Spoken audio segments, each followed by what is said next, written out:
हाँ, देशांतर और समय का संबंध पृथ्वी के घूर्णन रोटेशन से सीधा जुड़ा है। स्रोत हमें याद दिलाता है कि पृथ्वी अपने अक्ष पर पश्चिम से पूर्व की ओर घूमती है। पृथ्वी एक पूरा चक्कर यानी 360 डिग्री देशांतर घूमने में लगभग 24 घंटे का समय लेती है। अब इसका गणित समझिए। 24 घंटे में घूमती है इज इक्वल टू 360 डिग्री। तो एक घंटे में कितना घूमेगी? 360 डिग्री को 24 से भाग दें तो आता है 15 डिग्री देशांतर। एक घंटे में 15 डिग्री, ठीक है। हाँ, और 1 डिग्री देशांतर घूमने में कितना समय लगेगा? 1 घंटा यानी 60 मिनट में 15 डिग्री घूमती है, तो 1 डिग्री घूमने में समय लगेगा 60 minute, 15 is equal to 4 minute. ये जो संबंध है 1 डिग्री देशांतर इज इक्वल टू 4 मिनट का समय अंतर, यही समय की गणना का आधार है। अच्छा, इसका मतलब ये हुआ कि जो स्थान ग्रीनविच यानी 0 डिग्री देशांतर से पूर्व में है, वहां सूरज पहले उगता है, तो उनका समय ग्रीनविच के समय से आगे होता है। और जो स्थान पश्चिम में है, वहां सूरज बाद में उगता है, तो उनका समय ग्रीनविच से पीछे होता है। क्या इसे एक उदाहरण से समझ सकते हैं? जरूर। स्रोत के तर्क के अनुसार ही चलते हैं। मान लीजिए ग्रीनविच पर दोपहर के 12 बजे हैं, तो 15 डिग्री पूर्व देशांतर पर समय क्या होगा? 15 डिग्री पूर्व का मतलब है 15 गुणा 4 बराबर 60 मिनट, यानी 1 घंटा आगे। तो वहां दोपहर का 1 बजा होगा। 1 घंटा आगे। हाँ, और 15 डिग्री पश्चिम देशांतर पर समय क्या होगा? 15 डिग्री पश्चिम का मतलब है 15 गुणा 4 बराबर 60 मिनट, यानी 1 घंटा पीछे। हाँ, तो वहां सुबह के 11 बजे होंगे। 1 घंटा पीछे। बिल्कुल।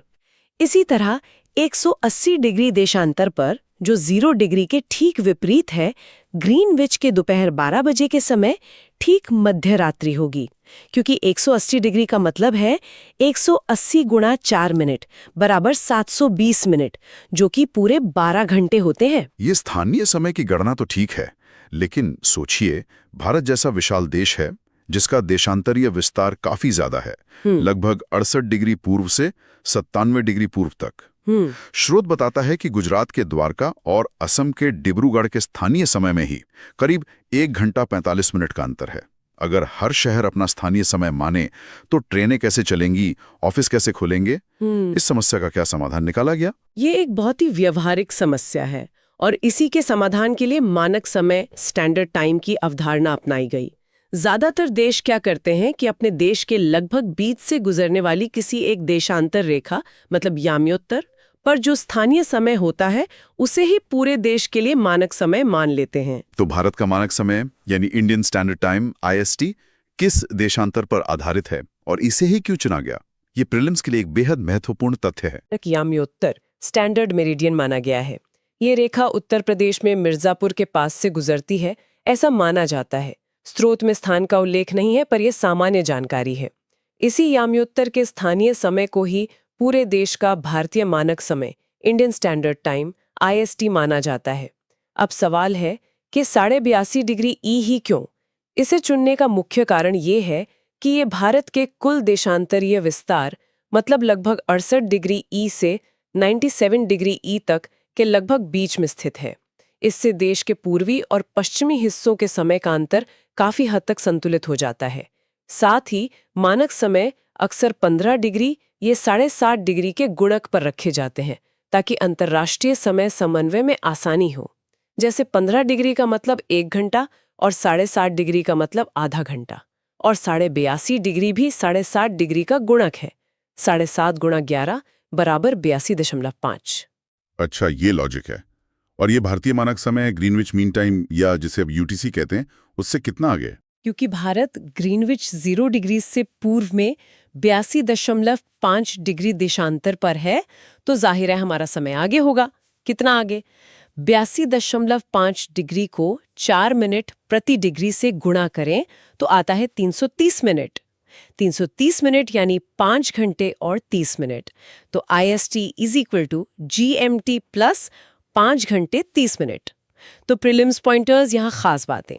देशांतर मेरिडियंस अर्धवृत्त लंबाई बराबर ध्रुवों पर मिलती हैं। प्रमुख याम्योत्तर प्राइम मेरिडियन 0 डिग्री ग्रीनविच से। ग्रिड अक्षांश और देशांतर का जाल। समय गणना 1 डिग्री 4 मिनट।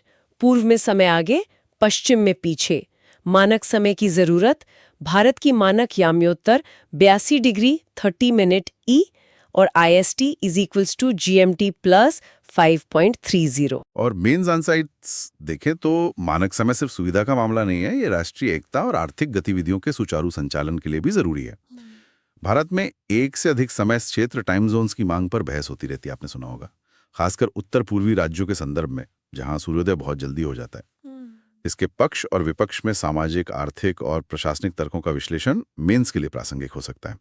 साथ ही देशांतर रेखाएं अंतर्राष्ट्रीय तिथि रेखा इंटरनेशनल डेट लाइन की अवधारणा से भी जुड़ी हैं, जो मोटे तौर पर 180 डिग्री देशांतर के पास है और दिन बदलने का निर्धारण करती है। तो आज हमने एनसीईआरटी के इस अध्याय के माध्यम से देखा कि ग्लोब, अक्षांश और देशांतर ये सिर्फ स्कूली भूगोल की बातें नहीं हैं। ये पृथ्वी को समझने, स्थानों को चिन्हित करने, जलवायु क्षेत्रों को परिभाषित करने और पूरी दुनिया के समय को सिंक्रोनाइज करने का एक वैज्ञानिक और व्यावहारिक ढांचा है। यूपीएससी की तैयारी में इन बुनियादी बातों की स्पष्ट समझ अनिवार्य